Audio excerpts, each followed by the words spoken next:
Allahu Akbar, Allahu Akbar. Kisah istri Abu Bakar As-Siddiq radhiyallahu anhu, jamaah dirahmati Allah, yang dikenal dengan Ummu Ruman. Ummu Ruman ini sambil kita benar-benar bertikaf, barang sama-sama kita mendengarkan ceramah subuh yang akan disampaikan oleh yang mulia Profesor Dr. Tengku Haji Fauzan.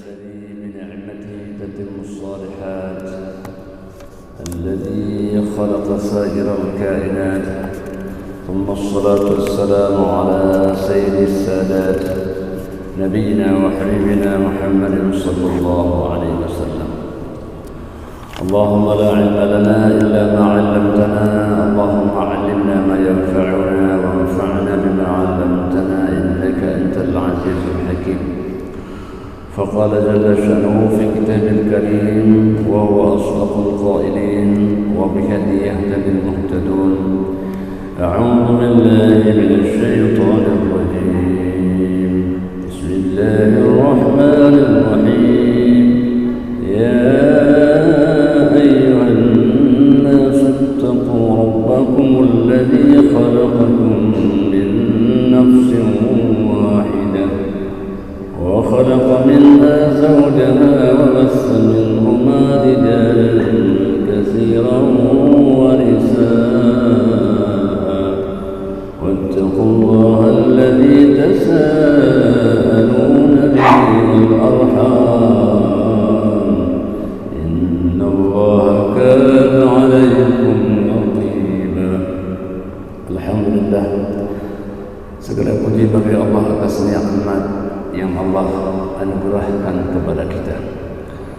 Paling tidak ada rahmat Allah Subhanahu wa taala, barang siapa orang yang mu'afan fi jasadihi, bangun kita sehat badan kita dan bisa hadir ke masjid ini, walahu qutu yaumihi, dia ada makanan untuk nikmati hari ini, ada satu pembantu di rumahnya yang melayaninya, maka seolah-olah ia memiliki dunia dengan segala isinya. Patut kita bersyukur kepada Allah Subhanahu wa taala, nikmat Allah yang tak terhitung jumlahnya. Wa in ta'uddu ni'matallahi la tuhsuha. Maka oleh karena itu sebutlah nikmat Allah. Wa amma bi ni'mati rabbika fahaddis. Untuk apa kita sebut nama Allah dan nikmatnya? Agar kita pandai bersyukur. Banyak orang yang pandai menerima nikmat, tapi tak semua orang pandai mensyukuri nikmat Allah. Maka oleh karena itu, subuh yang mulia ini, marilah kita sambil i'tikaf kita, sambil duduk kita hendak menyebut nama Allah sebagai wujud syukur dan terima kasih atas nikmatnya. La in syakartum la azidannakum wa la in kafartum inna azabi lasyadid. Bersyukur, Allah akan tambahkan nikmat secara kualitatif dan nikmat secara kuantitatif. Betapa banyak orang yang diberikan nikmat tapi belum tentu ia dapat menikmatinya. Jadi oleh karena itu, nikmat yang Allah berikan dan kita dapat menikmatinya. Salawat dan salam marilah sama-sama kita sampaikan kepada junjungan alam baginda Rasulullah sallallahu alaihi wasallam yang ibadahnya luar biasa. Beliau mengatakan, ana atqakum billah, saya orang yang paling bersyukur, saya orang yang paling bertakwa kepada Allah Subhanahu wa taala. Baginda sallallahu alaihi wasallam orang yang paling banyak salat, orang yang paling banyak istighfarnya, orang yang paling banyak tasbih dan tahmidnya.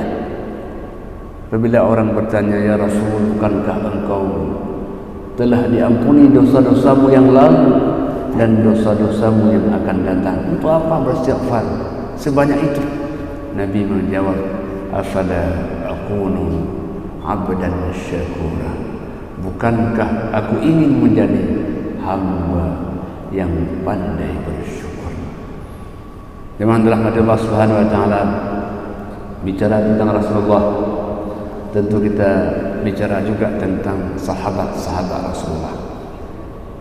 Salah satu sahabat itu adalah Abu Bakar As-Siddiq radhiyallahu anhu. Sering kita bicarakan, sering kita dengar namanya, tapi belum lengkap rasanya kalau istrinya tidak pernah kita bicarakan. Marilah kepada kesempatan yang mulia ini, teman-teman, kita bicara pendamping Abu Bakar As-Siddiq radhiyallahu anhu. Karena seorang laki-laki tidak akan sempurna kalau tidak ada yang mendampinginya. Maka kisah istri Abu Bakar As-Siddiq radhiyallahu anhu, jemaah dirahmati Allah, yang dikenal dengan Ummu Ruman. Ummu Ruman ini awalnya sudah kawin dengan seorang bernama Al-Haris bin Syakhirah. Beliau berdua senang tinggal di kota Mekah, kota yang pertama Allah dirikan rumahnya.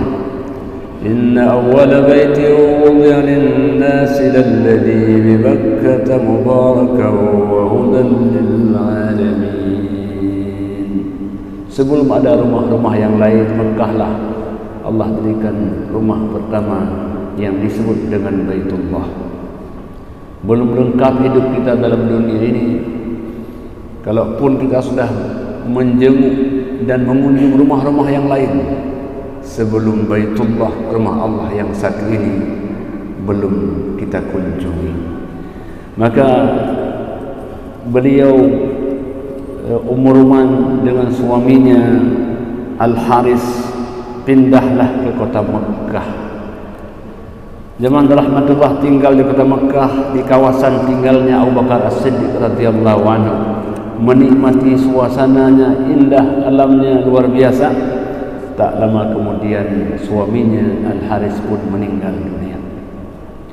Zaman rahmatullah Subhanahu wa taala, istri yang baik, istri yang salihah pasti akan diinginkan oleh pria yang saleh pula. Pria yang saleh itu bernama Abu Bakar As-Siddiq radhiyallahu anhu. Tidak penting jandanya, tidak penting, pokoknya beliau melihat seorang istri, calon istri yang salihah, melamarlah Abu Bakar akan Ummu Raiman yang sekarang berstatus sebagai janda. Jemaah dirahmati Allah, lamaran itu pun diterima karena bagi Ummu Ruman, Abu Bakar dikenal dengan dermawannya, dikenal dengan kesalehannya, dikenal dengan akhlak dan perilakunya. Karena perkawinan bukan 2 hari, perkawinan abadi hingga kita meninggalkan alam yang fana ini. Diterimalah lamaran itu. Kemudian sekarang Abu Bakar sudah berumah tangga dengan Ummu Raiman, Ummu Ruman. Ummu Ruman yang dirahmati Allah Subhanahu wa taala, namanya adalah Zainab. Zainab bintu Amir bin Uaimir bin Abdul Syams. Hamba Allah yang dimuliakan oleh Allah Subhanahu wa taala, Ummu Ruman ini setelah kawin dengan Abu Bakar As-Siddiq radhiyallahu anhu menjadi orang salah satu yang menerima keislamannya. Disebut dengan as-sabiqun al-awwalun, orang-orang yang pertama menerima ajakan baginda Rasulullah sallallahu alaihi wasallam. Maka dengan rahmat Allah kita kenal rumah ini, rumah orang yang kaya hartanya dan kaya jiwanya. Abu Bakar orang kaya hartanya, pedagang yang ulung, pedagang yang hebat, tapi di samping kaya hartanya juga kaya jiwanya. Hamba Allah yang dimuliakan oleh Allah Subhanahu wa taala, dari rumah tangga yang sakinah, mawaddah, warahmah ini lahirlah anak-anak yang saleh. Di sana hadir Aisyah radhiyallahu anha, ada Abdullah, ada Asma. Itu semua adalah satu proses kehidupan yang sakinah, mawaddah, warahmah. Kalau kita sebut nama Aisyah, apa yang terbayang? Seorang sahabiah yang alimah, yang banyak mengetahuinya. Kita sebut Abdullah, orang yang saleh. Kita sebut Asma, orang yang banyak hafal hadis. Masya Allah, indahnya keluarga yang saleh melahirkan anak-anak yang saleh. Jadi oleh karena itu, Jemaah dirahmati Allah, jangan berharap kita punya anak yang soleh kalau kita belum menghadirkan pribadi yang soleh. Karena anak adalah sebagai, kata Nabi, inna waladaka min kasbika, anakmu adalah usahamu. Ibadah mereka seolah-olah ibadah kamu. Bagaimana engkau mendidiknya, begitulah derap langkah yang akan dijalani oleh anak-anak kita. Maka dengan rahmat Allah Subhanahu wa taala, ucapan, perkataan, perbuatan dan tingkah laku kita menjadi sesuatu yang diikuti oleh anak-anak kita. Bagaimana bahasa seorang anak, sebenarnya itulah bahasa seorang ibu. Hamba Allah yang dimuliakan oleh Allah Subhanahu wa taala, kelebihan yang kedua, rumah Abu Bakar ini, Ummu Ruman ini, rumah yang paling banyak dikunjungi oleh Rasulullah sallallahu alaihi wasallam. Menunjukkan betapa Nabi dekat dengan keluarga ini. Nabi apapun ceritanya sering berkunjung ke rumah Ummu Ruman, ke rumah Abu Bakar As-Siddiq radhiyallahu anhu. Allah yang dimuliakan Allah Subhanahu wa taala, maka disebutkan dalam kisah Ummu Ruman ini adalah orang yang paling hebat. Fakanat Ummu Ruman takarrumuhu wa tatifu ahsanad diyafa, orang yang paling bagus menjamui baginda Rasulullah sallallahu alaihi wasallam. Jadi jemaah rahmatullah, dalam agama kita salah satu tanda keberimanan seseorang adalah man kana yu'minu billahi wal yawmil akhir falyukrim dhaifahu. Bila orang beriman kepada Allah dan hari akhir, salah satu tandanya apa? Dia mampu memuliakan tamunya. Tamu adalah malaikat. Tamu adalah keberkahan. Maka oleh karena itu datangnya tamu, datangnya keberkahan kepada seseorang yang mendatanginya. Jadi jemaah rahmatullah, apalagi yang datang ini adalah bukan tamu biasa. Ini adalah utusan Allah Rasulullah sallallahu alaihi wasallam. Hamba Allah yang dimuliakan oleh Allah Subhanahu wa taala, oleh karena itu Ummu Ruman bukan hanya seorang istri, tapi beliau adalah seorang yang baik akhlaknya, orang yang baik budi pekertinya, orang pahamkan akan keislamannya. Tatkala perintah hijrah ke kota Madinah, maka berangkatlah Rasulullah sallallahu alaihi wasallam bersama Abu Bakar As-Siddiq radhiyallahu anhu. Berangkatlah mereka. Dalam keberangkatan itu ada anaknya Asma yang mengantarkan makanan minuman, ada namanya Abdullah yang memberikan informasi tentang keadaan. Inilah keluarga Abu Bakar yang ikut dalam mengembangkan dakwah baginda Rasulullah sallallahu alaihi wasallam. Maka Nabi sallallahu alaihi wasallam tak pernah melupakan nama Abu Bakar dan keluarganya. Karena Nabi adalah orang yang paling pandai mengucapkan terima kasih kepada orang yang pernah berbuat jasa kepadanya. Jadi oleh karena itu jemaah rahmati Allah, kita sebagai hamba tak boleh melupakan jasa-jasa orang lain. Jasa seorang bunda, jasa ayahanda, jasa suami, jasa istri dan anak-anak kita adalah Nabi, orang yang paling pandai untuk berterima kasih. Maka dengan rahmatullah, mungkin boleh kita sebutkan salah satu contoh bagaimana Nabi berterima kasih kepada orang lain. Anas bin Malik masih kecil waktu itu, beliau dihantarkan oleh ibunya kepada baginda Rasulullah sallallahu alaihi wasallam. Kata ibunya, wahai Rasulullah, ini anak saya Anas, dia inisiatif dirinya ingin melayanimu ya Rasul. Nabi terima Anas bin Malik, masih kecil, umur 6 tahun. Anak yang masih kecil ini jemaah rahmati Allah, kecil badannya tapi matang pemikirannya. Setiap malam bangun, Nabi hendak berwudu, ternyata air wudu itu sudah siap. Setiap Nabi bangun sudah siap air wudunya. Nabi tanya, ini siapa yang siapkan? Itu Anas ya Rasul. Itu Anas yang masih kecil. Nabi bilang, coba panggil Anas bin Malik. Dipanggillah Anas bin Malik. Anas, apa hadiah yang kamu inginkan? Kata Anas, uridu murafaqataka fil jannah. Wahai Rasul, saya kepingin menemanimu dalam surga. Jawaban ini jemaah rahmati Allah, jawaban seolah-olah bukan seorang anak kecil. Kata Nabi, yang lain. Anas mengatakan, dzalika ya Rasul. Itu saja ya Rasul. Tidak ingin dunia dengan segala isinya. Apapun keinginan Anas, inginnya hanya satu, ingin mendampingi Rasul di dalam surganya. Masya Allah. Jadi jemaah rahmatullah, Nabi mengatakan, wahai Anas, kalau itu keinginanmu, a'inni ala nafsika bikasratis sujud, bantulah diriku untuk dirimu, ya, dengan memperbanyak sujud. Bantulah diriku agar engkau bisa menemaniku dalam surga dengan memperbanyak sujud. Artinya orang yang banyak sujudnya, dia punya kesempatan untuk mendampingi Rasulullah sallallahu alaihi wasallam dalam surga. Semoga kita termasuk ahli-ahli sujud. Dan tidak ada nikmat yang paling besar di atas nikmat ketika kita letakkan dahi di atas tanah yang dahi kita sejajar dengan kaki kita. Dahi kita yang hina sejajar dengan kaki kita yang mulia, atau sebaliknya. Ya, jemaah dirahmati Allah Subhanahu wa taala. Jadi itulah contoh bagaimana Nabi pandai untuk berterima kasih dan tidak pernah melupakan jasa-jasa orang lain sekecil apapun. Jemaah dirahmati Allah, kita kembali kepada kisah Ummu Ruman. Nabi SAW tidak pernah meninggalkan, melupakan bagaimana Abu Bakar dengan keluarganya.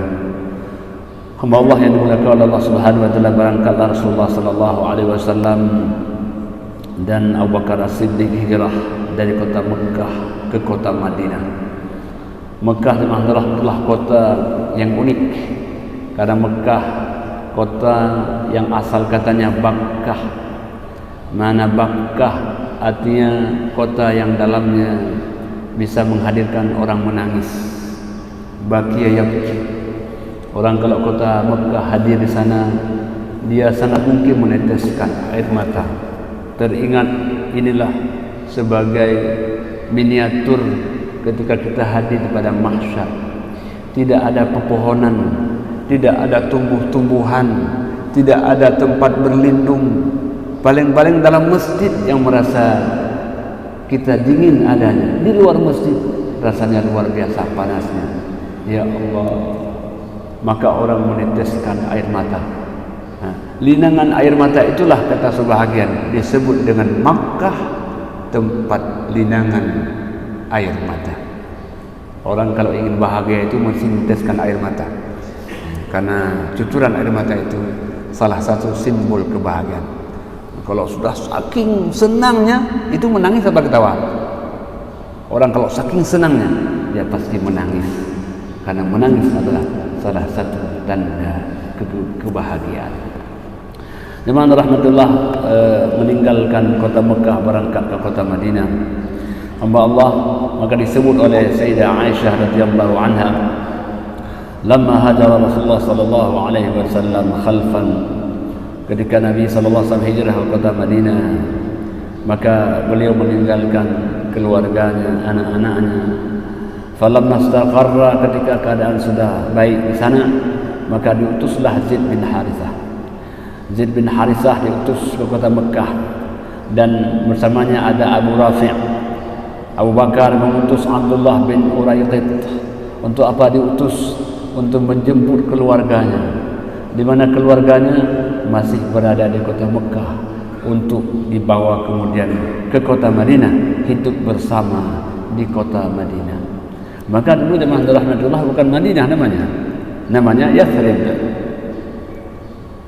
Setelah Nabi sampai ke sana, maka Madinah diganti namanya menjadi Madinatul Rasul, kotanya Rasulullah sallallahu alaihi wasallam.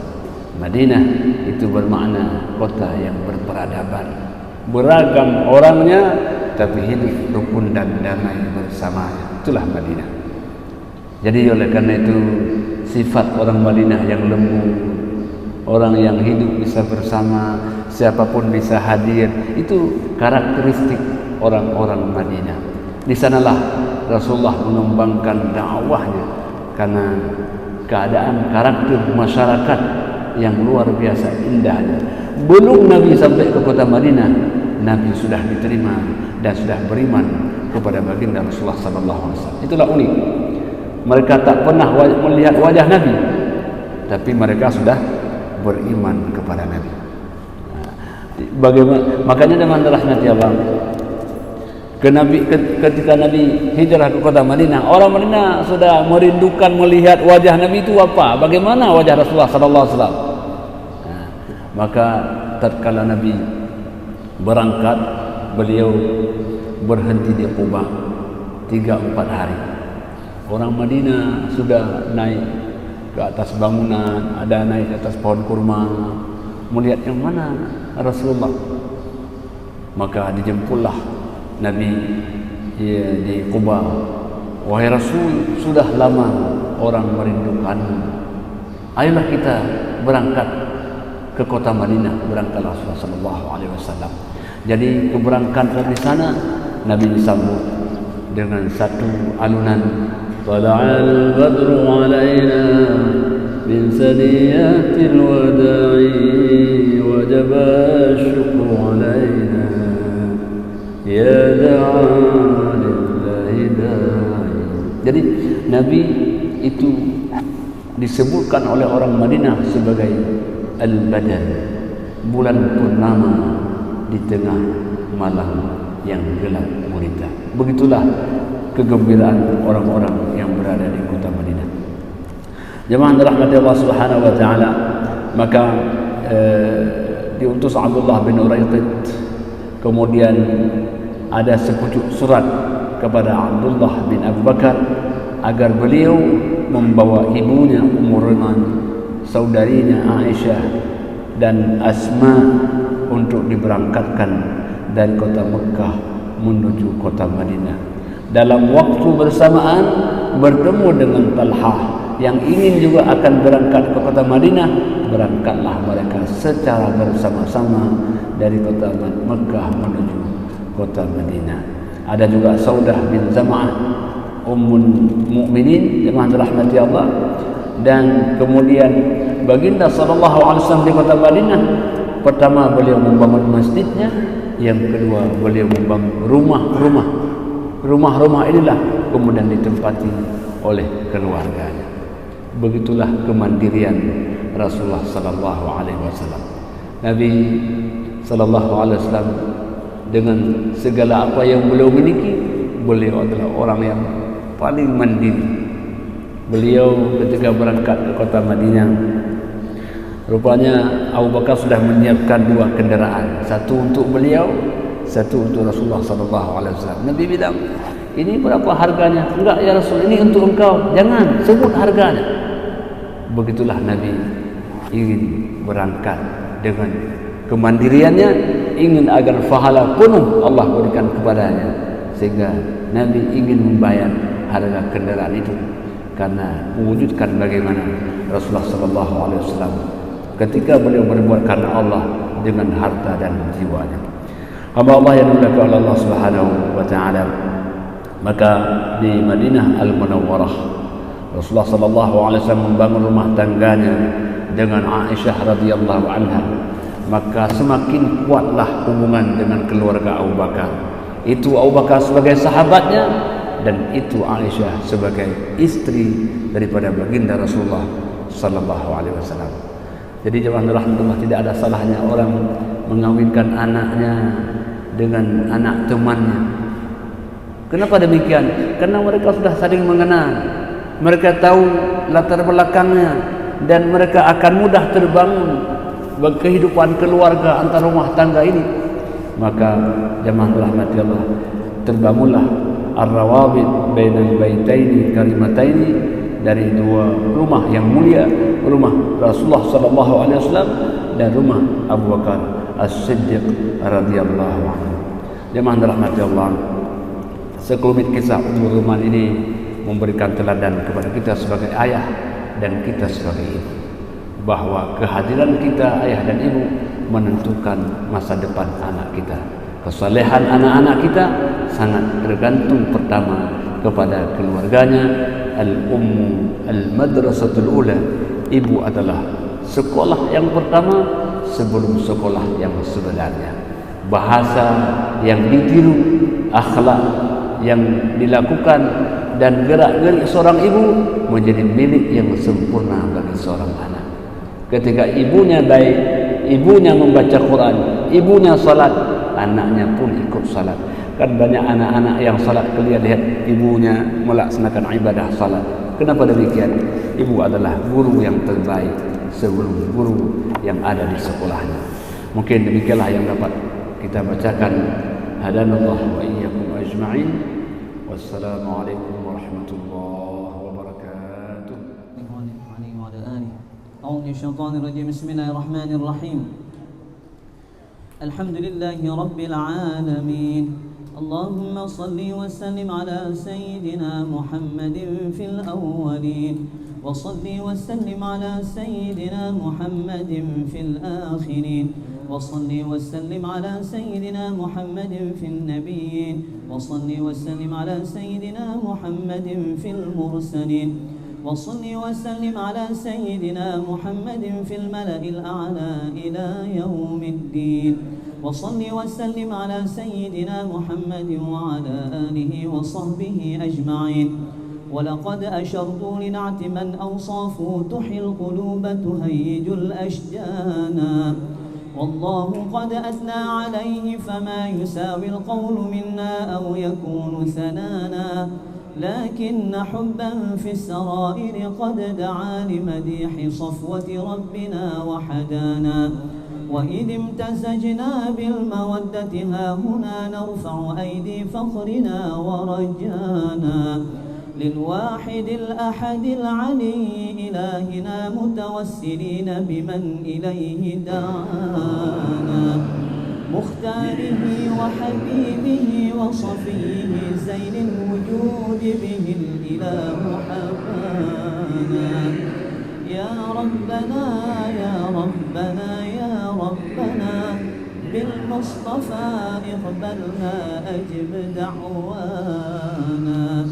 أنت لنا يا ذخرنا في هذه الدنيا وفي أخرانا، أصلح لنا الأحوال واغفر ذنبنا ولا تؤاخذ ربي إن أخطانا، واسلك بنا في نهج طه المصطفى، ثبت على قدم الحبيب خطانا، أرنا بفضل منك طلعة أحمد في بهجة عين الرضا ترعانا، واربط به في كل حال حبلنا وحبال من ودى ومن والانا، والمحسنين ومن أجاب نداءنا وذوي الحقوق وطالبا أوصانا، والحاضرين وساعيا في جمعنا، ها نحن بين يديك أنت ترانا، ولقد رجوناك فحقق سؤلنا، واسمع بفضلك يا سميع دعانا، وانصر بنا سنة طه في بقاع الأرض واقمع كل من عادانا، وانظر إلينا واسقنا كأس الهنا، واشفي وعاف عاجلا مرضانا، واقضي لنا الحاجات وأحسن ختمنا عند الممات وأصلحا عقبانا. Sama-sama. يا ربي واجمعنا وأحبابا لنا في دارك الفردوس يا رجوانا، يا ربي واجمعنا وأحبابا لنا في دارك الفردوس يا رجوانا، يا ربي واجمعنا وأحبابا لنا في دارك الفردوس يا رجوانا بالمصطفى صل عليه وآله ما حركت ريح الصبا أغصانا سبحان ربك رب العزة عما يصفون وسلام على المرسلين والحمد لله رب العالمين. الفاتحة ورحمة الله. أعوذ من الشيطان الرجيم. بسم الله الرحمن الرحيم. الحمد لله رب العالمين الرحمن الرحيم مالك يوم الدين إياك نعبد وإياك نستعين اهدنا الصراط المستقيم صراط الذين أنعمت عليهم غير المغضوب عليهم ولا الضالين آمين. مدد يا سيدي يا رسول الله.